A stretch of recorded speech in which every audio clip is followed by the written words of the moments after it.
This channel does not promote or encourage any violence, harmful, or illegal activities. All content provided by this channel is meant for educational purpose only. বন্ধুরা, এবার বাংলাদেশকে ঠুকে দিয়েছে USA, United state of America ঠুকে দিয়েছে কাংলুদের। গত 2024 সালের 5ই আগস্টের পর থেকে বাংলাদেশ জুড়ে একটা স্লোগান বড্ড বেশি পপুলার হয়েছে, সেটা হচ্ছে দিল্লি না ঢাকা। মানে দিল্লি আগে না ঢাকা আগে, তাদের এই চিৎকার শুনে বহু মানুষের মনে হয়েছে সত্যিই বুঝি শেখ হাসিনা বাংলাদেশটাকে ভারতের কাছে বিক্রি করে দিয়েছে। কারণ এই স্লোগান দেওয়া বেজন্মাগুলো বারবার বলেছে শেখ হাসিনা ভারতের সঙ্গে গোলামি চুক্তি করেছে, এমন কিছু চুক্তি করেছে যার দ্বারা বাংলাদেশ ভারতের গোলাম হয়ে গেছে। এটা তারা চিৎকার করে বলেছে। কিন্তু আজ অবধি এমন কোনো চুক্তি তারা দেখাতে পারেনি যেটার দ্বারা প্রমাণিত হয় বাংলাদেশ ভারতের সাথে কোনো গোলামি চুক্তি করেছে।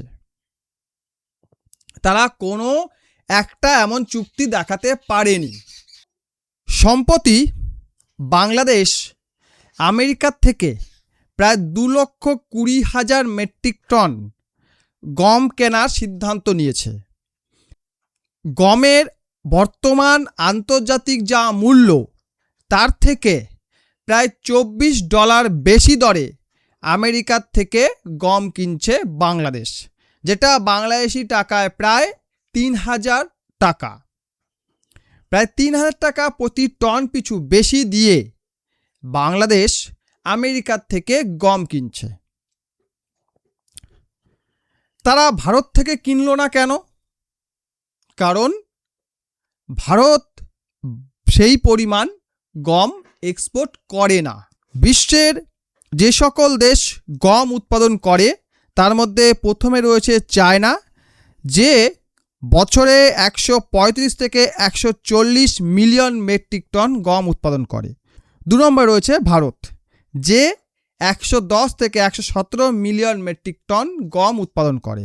3 নম্বর রয়েছে রাশিয়ান ফেডারেশন, যে 80 থেকে 85 মিলিয়ন মেট্রিক টন গম উৎপাদন করে। 4 নম্বর রয়েছে ইউএসএ, যার উৎপাদন 50 থেকে 54 মিলিয়ন মেট্রিক টন। তারপরে কানাডা 35 থেকে 40 মিলিয়ন মেট্রিক টন। তারপরে হচ্ছে অস্ট্রেলিয়া 32 থেকে 36 মিলিয়ন মেট্রিক টন। এবং 7 নম্বরে রয়েছে পাকিস্তান, যার উৎপাদন 28 থেকে 31 মিলিয়ন মেট্রিক টন। আবার ইউরোপিয়ান ইউনিয়নকে যদি একটা দেশ হিসাবে ধরি, কারণ ইউরোপিয়ান ইউনিয়নের কারেন্সি এক, তাদের সংবিধান এক, তাদের সাংসদ এক, তাই ইউরোপিয়ান ইউনিয়নকে যদি একটা দেশ হিসাবে গণ্য করি, তার উৎপাদন বছরে 144 থেকে 146 মিলিয়ন মেট্রিক টন, মানে যে সবচেয়ে বেশি উৎপাদন করে। এবার যদি আমরা গমের কনজাম্পশন দেখি, সেক্ষেত্রে সবার আগে রয়েছে চায়না, যে কিনা 151 মিলিয়ন মেট্রিক টন গম কনজিউম করে, মানে তাকে ইম্পোর্ট করতে হয়। 2 নম্বর রয়েছে ভারত, যে কিনা 112 মিলিয়ন মেট্রিক টন কনজিউম করে, যাকে ইম্পোর্ট করার প্রয়োজন পড়ে না, যেটা প্রোডাকশন হয় সেটা তারা খেয়ে ফেলে।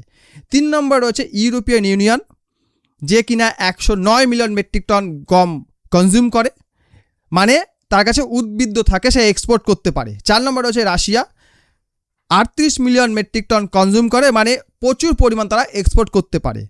5 নম্বরে রয়েছে ইউএসএ, যে কিনা 28 থেকে 31 মিলিয়ন কনজিউম করে, মানে সেও এক্সপোর্ট করতে পারে। এবং 6 নম্বর রয়েছে পাকিস্তান, যে 28 মিলিয়ন মেট্রিক টন কনজিউম করে, মানে যেটা উৎপাদন করে সেটা তারা খেয়ে ফেলে, এক্সপোর্ট খুব একটা করে না।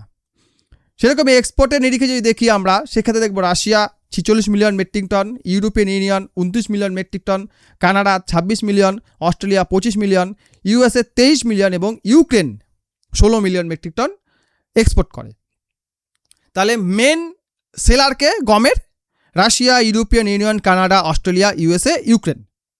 সেখানে বাংলাদেশ বেশি দাম হওয়া সত্ত্বেও কেন আমেরিকার থেকেই গম কিনছে?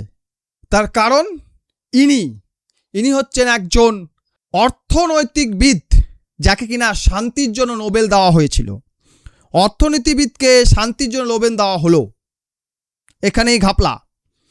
তার দৌলতে বাংলাদেশ আমেরিকার সাথে এমন কিছু চুক্তি স্বাক্ষর করেছে যার ফল হচ্ছে এটা। মানে বাংলাদেশ চাইলেও বাইরে থেকে গম কিনতে পারবে না, তাদেরকে আমেরিকার থেকেই কিনতে হবে এবং যে দাম আমেরিকা বলবে সে দামেই কিনতে হবে, তারা বার্গেনিংও করতে পারবে না। এই ধরনের চুক্তি করে রেখেছে মোহাম্মদ ইউনিস এবং এই চুক্তিটা নাকি বাংলাদেশের বিএনপি, জামাত এদের সঙ্গে আলোচনা করেই করা হয়েছিল। এবারে আমি সেই হারামি বেজন্মাদের কাছে জানতে চাই, শেখ হাসিনা তো ভারতের সাথে গোলামির চুক্তি করে গেছে, তাহলে এটা কি চুক্তি ছিল? এই যে তোদের পিছন মেরে আমেরিকা 66 কোটি টাকা এক্সট্রা নিয়ে চলে যাচ্ছে, এটা কি চুক্তি ছিল?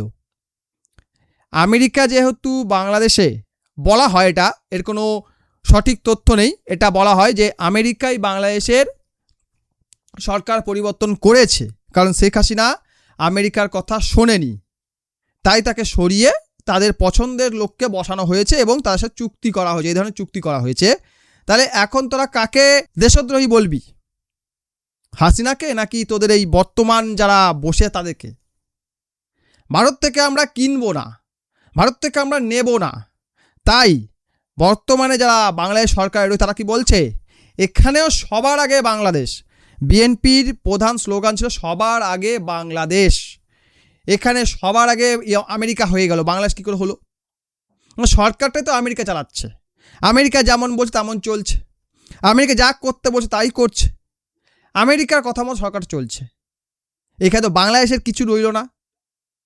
হাসিনার সময় কিন্তু বাংলাদেশ নিজেরটা দেখত, হাসিনার সময় বাংলাদেশের জিডিপি গ্রোথ অনেক হাই ছিল, হাসিনার সময় বাংলাদেশের দারিদ্রতা কম ছিল, হাসিনার সময় কিন্তু ন্যাচারাল ডিজাস্টার ছিল, হাসিনার সময়ও কিন্তু ইন্টারনাল প্রবলেমগুলো ছিল, কিন্তু বর্তমানে যেটা হচ্ছে বাংলাদেশে সেটা কিন্তু সম্পূর্ণ বর্তমান বাংলাদেশি নেতাদের জন্য হচ্ছে, লিডারদের জন্য হচ্ছে।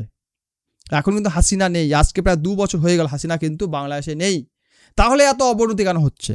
তার কারণ হচ্ছে এই সকল রাজাকার বেজন্মাগুলো নিজের পকেট ভরা ছাড়া আর কোনো দিকে নজর দেয়নি। দিল্লি না ঢাকা ছিল তাদের পপুলারিটির একটা অস্ত্র, তারা কী করে নিজেকে পপুলার করবে, কী করে তারা সকলের সামনে নিজেকে প্রস্তুত করবে, প্রেজেন্ট করবে, তার একমাত্র অস্ত্র ছিল দিল্লি না ঢাকা।